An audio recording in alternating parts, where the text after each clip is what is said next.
जम्मू कश्मीर के पहलगाम में हुए हालिया आतंकी हमले ने भारत की राष्ट्रीय सुरक्षा नीतियों में एक बार फिर से उबाल ला दिया है। इस हमले में जहां उत्तर प्रदेश के व्यवसायी शुभम द्विवेदी सहित 28 लोगों की जान गई, वहीं हमलावरों की निर्भीकता और सुनियोजित हिंसा ने एक बार फिर पाकिस्तान प्रायोजित आतंकवाद पर गंभीर सवाल खड़े कर दिए हैं। केंद्र सरकार ने इस घटना के बाद तुरंत कार्रवाई करते हुए एक बड़ा कूटनीतिक और रणनीतिक फैसला लिया है। सन 1960 में हुए सिंधु जल समझौते को तत्काल प्रभाव से रोकने का निर्णय लिया है।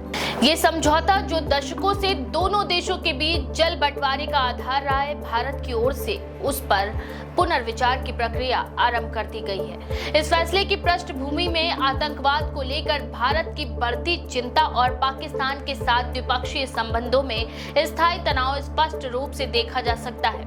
पहलगाम जैसे हमले केवल निर्दोष नागरिकों की जान नहीं लेते, बल्कि भारत की सहनशीलता और शांतिपूर्ण प्रयासों पर भी हमला करते हैं। सिंधु जल समझौते के तहत भारत और पाक के बीच 6 नदियां सिंधु, झेलम, चिनाब, रावी, सतलज और व्यास का बंटवारा हुआ था। इस समझौते के अंतर्गत 3 पश्चिमी नदियों का उपयोग पाकिस्तान को और 3 पूर्वी नदियों का उपयोग भारत को दिया गया था।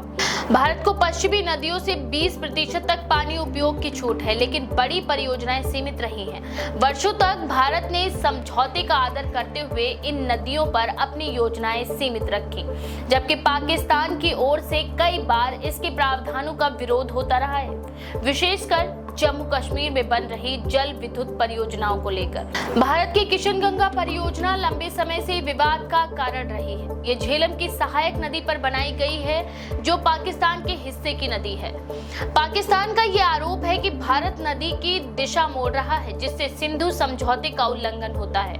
भारत का दावा है कि ये रन ऑफ द रिवर परियोजना है, जो समझौते की धारा 3 और 4 के अंतर्गत पूरी तरह से वैध है।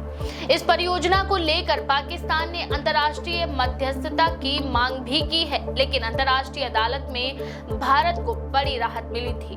अब भारत ने पहली बार ये संकेत दिया है कि जब तक पाकिस्तान आतंकवाद को संरक्षण देता रहेगा, तब तक जल समझौते जैसे द्विपक्षीय मामलों में भारत की सहमति को स्वाभाविक नहीं माना जा सकता। सरकार के इस फैसले को केवल भावनात्मक प्रतिक्रिया नहीं, बल्कि दीर्घकालिक रणनीतिक योजना के हिस्से के रूप में भी देखा जा रहा है। दिल्ली में आयोजित उच्च स्तरीय बैठक में ये बात प्रमुखता से उभरी है कि पाकिस्तान केवल जलीय साझेदार नहीं रह सकता, बल्कि वह सीमा पार से आतंकवाद के जरिए भारत की संप्रभुता और नागरिकों पर भी हमला करता है।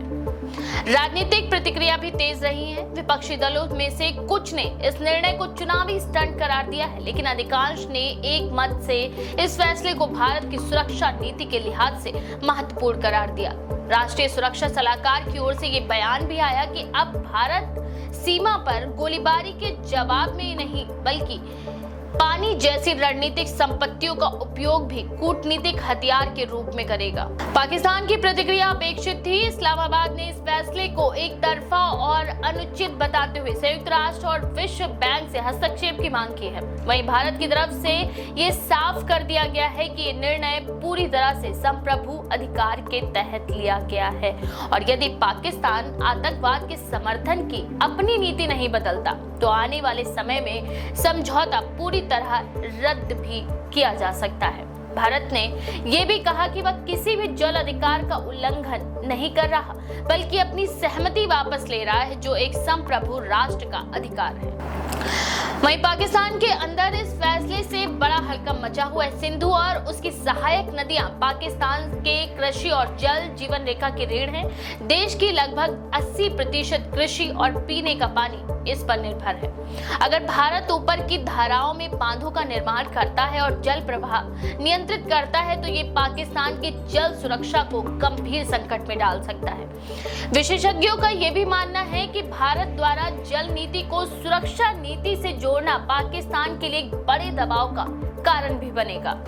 कूटनीतिक दृष्टिकोण से देखा जाए तो ये फैसला भारत की विदेश नीति में आए उस बदलाव का संकेत है जो अब केवल कूटनीतिक भाषा तक सीमित नहीं बल्कि व्यवहारिक परिणामों तक विस्तारित हो रहा है।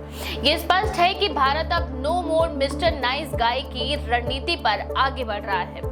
संयुक्त राष्ट्र के मंच पर भी भारत इस मसले को उठा सकता है कि जब तक आतंकवाद को राष्ट्र नीति का हिस्सा बनाए रखा जाएगा तब तक जल और अन्य द्विपक्षीय सहयोग भी यथावत नहीं रह सकते। वहीं विशेषज्ञ ये भी कह रहे हैं कि ये फैसला केवल पाकिस्तान के लिए नहीं बल्कि वैश्विक मंच पर भी एक संदेश है कि भारत अब हमले के जवाब में सख्त और सटीक कार्रवाई करेगा, जिसमें कूटनीतिक, जल संसाधन, व्यापार और सीमा प्रबंधन सभी शामिल होंगे। भारत का ये कदम आने वाले महीनों में क्षेत्रीय भू राजनीति में व्यापक बदलाव ला सकता है। ये पहली बार नहीं है जब भारत ने सिंधु जल समझौते पर पुनः विचार की बात कही हो, लेकिन पहली बार इसे आधिकारिक रूप से स्थगित किया गया है। ये न केवल पाकिस्तान के खिलाफ कड़ा संदेश है बल्कि ये भारत की बदलती रणनीतिक सोच की भी झलक है जो अब सहिष्णुता से अधिक जवाबदेही की ओर बढ़ रही है। आपकी इस बारे में क्या राय है? अपनी राय हमें कमेंट में जरूर लिखें। ऐसी और भी खबरों के लिए देखते रहिए द पेज 19।